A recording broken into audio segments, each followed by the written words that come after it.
What's up with the YouTube? It's Marty 2 Major, and I'm back with another reaction video. Today we gonna be reacting to 10 cruise ship passengers who vanished without a trace. Now you gotta think about it. These people, families probably still going through it right now. They loved ones left without a trace. How could you think they feeling right now?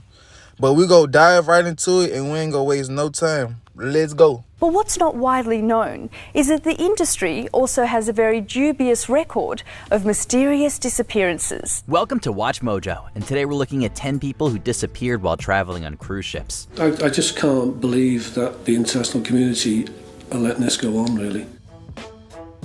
John Halford. Luxury cruising is supposed to be the ultimate getaway, where you leave all your cares behind. 63-year-old John Halford was going through marriage problems, so he decided to embark on an Egyptian cruise. The Thompson ship was approaching Egypt on the night of April 6, 2011, and was due to arrive in Sharm el-Sheikh the following morning.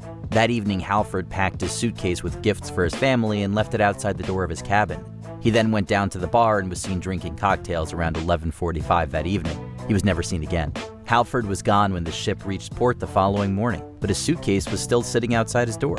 Halford was never found and his body was never recovered, leading many to question what exactly had occurred. While the cruise industry has followed some guidelines, such as installing peepholes in cabin doors, few ships have upgraded their video systems or installed man overboard alarm systems. And passengers continue to disappear. Kevin McGrath. What happened to Kevin McGrath on that Carnival cruise ship remains a mystery. After an extensive search, including hundreds of square miles of open water, the Coast Guard is suspending its role in the case, and now police are asking for the public's help. Florida native Kevin McGrath embarked on a Bahamas cruise with his family to celebrate his father's 60th birthday. The ship returned to Miami on September 4th, 2023, and McGrath had vanished. He was seen on the night of September 3rd, and it was discovered that the key card to his room was used at 3:30 a.m. on the morning of the 4th. His family thought it was suspicious when he didn't show up for breakfast, but panic really set in when everyone was disembarking and McGrath was still nowhere to be found. We have no answers. My family and I have no answers. No one just vanishes into thin air. Where's my brother? McGrath was not seen going overboard on any of the ship's surveillance cameras, and the sensors that indicate a passenger falling off the ship never went off. It's still unclear what happened. Do you think he's still alive? In my heart, I feel that he is. I don't feel like he is dead or anything. I don't want to think of it like that, but then again, you have to also have that thought, like I told everybody else before. Like you have to have that, what if, But I don't feel in my heart that he's dead at all. Annette Meisner. 37-year-old Wisconsin woman Annette Meisner embarked. Y'all gotta be careful on these cruise ships. It be 1,000 people, probably more than 1,000 people on them. And you don't know what people could be thinking, how people act when they get drunk. You know what I'm saying? You just never know what could happen on these cruise ships. So make sure when y'all go on these cruise ships, y'all stick together. There's no reason y'all need to separate for 10 hours. Then all of a sudden, oh, let me see where she at. You know what I'm saying? Stick together with your family the whole time. If you want to go somewhere, let them know where you at. You get what I'm saying? On a Carnival cruise to the Mexican Riviera with her parents and daughter. December 4th, 2004 was the last day of the excursion, and Meisner was last seen at 9:15 p.m. when the ship was off the coast of Ensenada. Meisner's daughter Danielle later noticed that her mother was missing, and the crew launched a room-by-room search of the ship. The only trace of Meisner was her purse, which was found near a railing on the lower deck. The U.S. Coast Guard combed over 800 square miles of ocean, and the FBI even got involved to help find the missing woman. Alas, the multiple searches came up empty, and Meisner is presumed dead. Fariba Amani. Tonight, a mystery disappearance on a cruise ship reveals a tumultuous relationship filled with secrets. 47-year-old mother of two, Fariba Amani, disappeared overnight between the Bahamas and Florida while on a cruise with her boyfriend. Her family is scrambling for answers. Vancouver's Fariba Amani embarked on a celebration cruise with her boyfriend of 8 months, Ramis Golshani. Golshani left Amani at the gift shop around 1 a.m. on the morning of February 29, 2012. Amani wasn't in the room when he woke up later that morning, and she still hadn't arrived when it came time for everyone to disembark. She was never found and has remained missing ever since. Sometime between 1 a.m. and 8 a.m. Y'all don't want to go to the Bahamas with me. I'm telling you, I'm gonna turn up so bad, y'all gonna be like, what Marty? You go find me with 10 strippers somewhere far away from the crowd. I'm gonna turn up so bad, every trip y'all go on, y'all gonna be like, man, let me call him Marty. He go get the party jumping. Cause I'm telling you, I'm gonna turn you up so bad. The whole cruise ship go on a, oh, let's do it right there. Man, I need to take some pictures with him. We had a good time with him. You get what I'm saying? Investigators say a female passenger in her 40s went missing. Amani's family believes that Gulshani knows more than he's letting on, saying that he and Amani had a fractured relationship and that Amani was thinking of leaving him. However, Gulshani has continued to proclaim his innocence and was not considered a suspect by the FBI. Cops question Gulshani but say he is not a suspect. However, the family isn't buying it. Marion Carver. But when Carver called the cruise line, he received some shocking news. Officials confirmed that Marion got on the cruise. They just weren't sure if she had gotten off.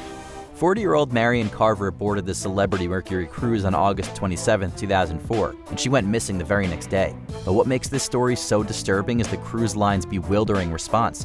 Carver's steward reported her missing to his supervisor, but he was told to just do your job and forget it. At the end of the cruise, Marion's things are in the room where they'd been for 5 days. He asked his boss, should we report this? And the boss says no. He says, I'll take care of it. The ship also continued along its planned course, stopping at various places around Alaska. Carver never disembarked at any of these places, and they continued to ignore her disappearance. The ship later gave her belongings to charity. Some people believe that the line is hiding something malicious, while others believe they were simply ignoring a problem for the sake of normalcy and routine. What do you think? The only thing that caught my mind is they gave her belongings to charity.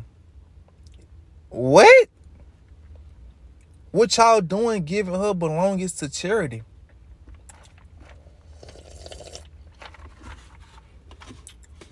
You tell them people what happened, they ain't gonna want that.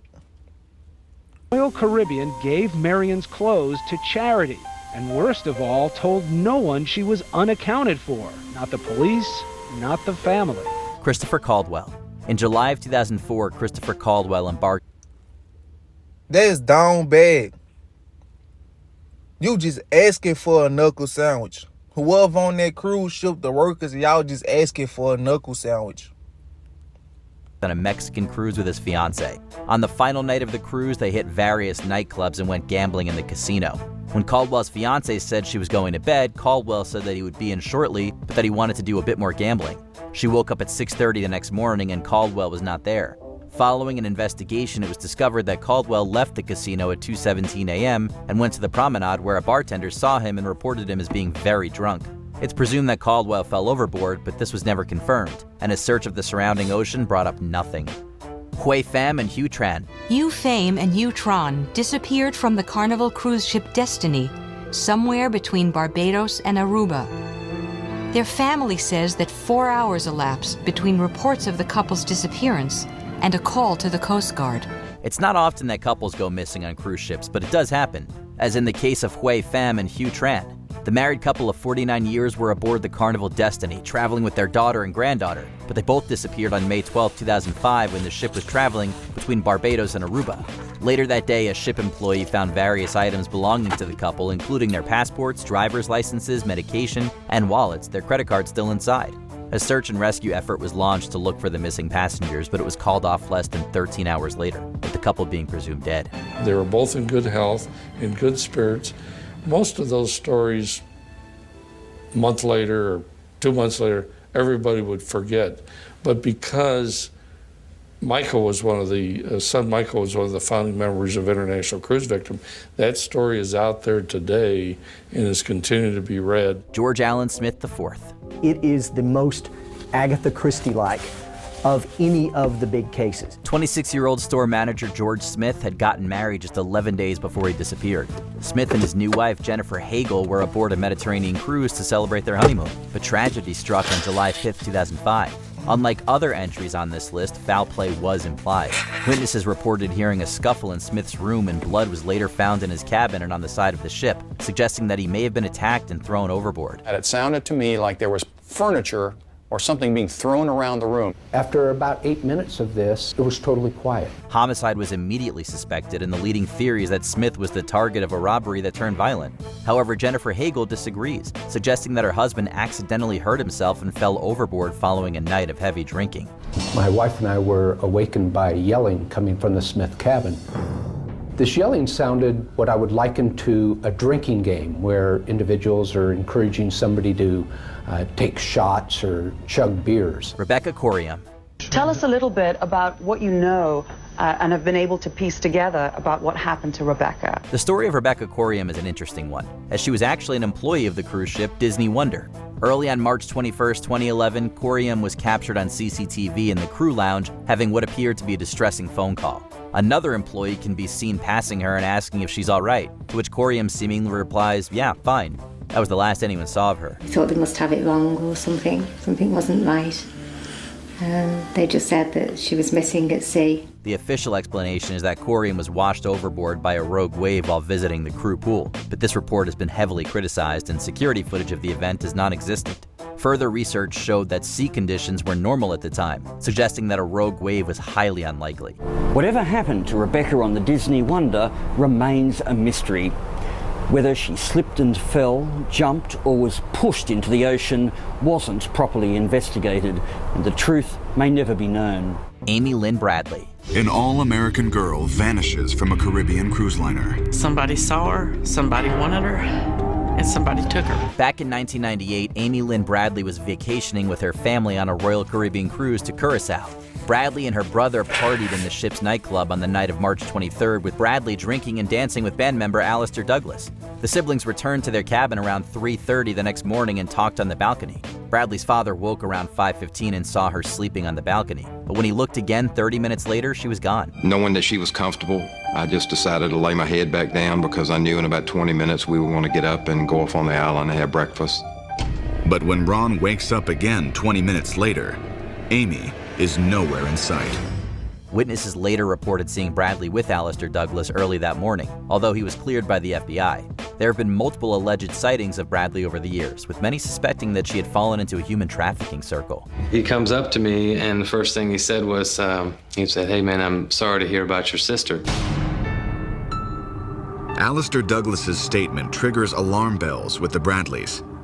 Because at that time, the only people that knew Amy was missing were the captain and his security team. What do you think happened to these people? Let us know in the comments below. I would have beat the fuck out of him. I would have killed him.